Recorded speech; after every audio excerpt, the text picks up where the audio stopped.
So are your spiritual practices ritualistic? Do you always do the same thing? Do you go to the same church and listen to the same priest or pastor? Do you always go to the same place to meditate and contemplate? Do you always pray the same way in the same place?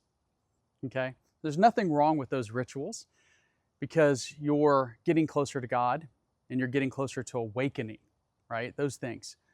But something to think about is in your day-to-day, anyone can be your teacher, okay?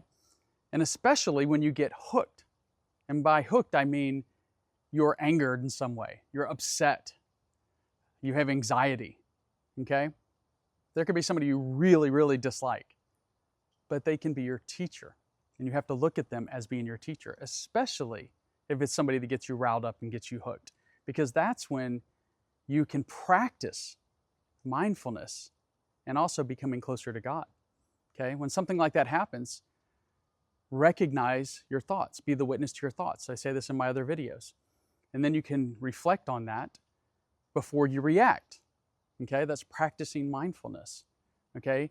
And you're also, when you're reflecting, you're taking the lesson from that. Okay? Can you be empathetic? Put yourself in that person's shoes on where they're coming from. Can you have forgiveness for them? Can you forgive that person for the way they're acting? Okay?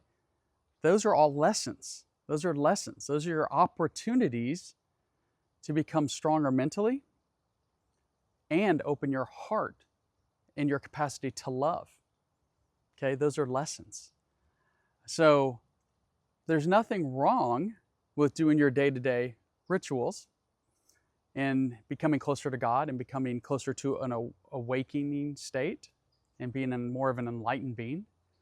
But just know, every day you can meet somebody or a group of people that can be your teachers. Okay? They're your teacher, your guru, your priest, your whatever, in disguise. Okay? So take those little nuggets and strengthen your mind and increase your capacity to love and open your heart. And that's just kind of the message for the day. And I hope it helps you. Know you're very loved, very blessed. Have a great one.